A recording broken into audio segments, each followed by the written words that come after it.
গ্রেপ্তার প্রাক্তন বিধায়িকা অদিতি মুন্সির স্বামী দেবরাজ চক্রবর্তী। প্রথম পরিচয় কিভাবে হয়েছিল দুজনের? গতকাল মঙ্গলবার রাত থেকেই রাজারহাট গোপালপুরের প্রাক্তন বিধায়িকা গায়িকার অদিতি মুন্সির স্বামী তথা তৃণমূল নেতা দেবরাজ চক্রবর্তীর নামে গ্রেপ্তারি পরোয়ানা জারি হয়েছে। সূত্রের খবর, দেবরাজ নাকি সংশ্লিষ্ট দলের সাধারণ সম্পাদক অভিষেক বন্দ্যোপাধ্যায়ের ঘনিষ্ঠ নেতা হিসেবে পরিচিত।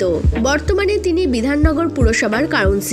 কিন্তু গতকাল রাত থেকেই তাকে ঘিরে রাজ্য রাজনীতিতে নতুন করে জল্পনা তৈরি হয়েছে। প্রসঙ্গত, অদিতি ও দেবরাজের প্রথম আলাপ হয়েছিল এক সাংস্কৃতিক অনুষ্ঠানের সুবাদে। সেই সময় সারেগামাপার দৌলতে খুব জনপ্রিয় হয়ে উঠেছিলেন অদিতি। এদিকে দেবরাজও রাজারহাট গোপালপুর এলাকার একজন বেশ পরিচিত কাউন্সিলর ছিলেন। সেই সময় নিজেদের পেশাতে দুজনেই প্রতিষ্ঠিত ছিলেন। বেশ কিছুদিন ফোনালাপের পর অবশেষে দুই পরিবারের সম্মতিতে নতুন জীবন শুরু করেন তারা।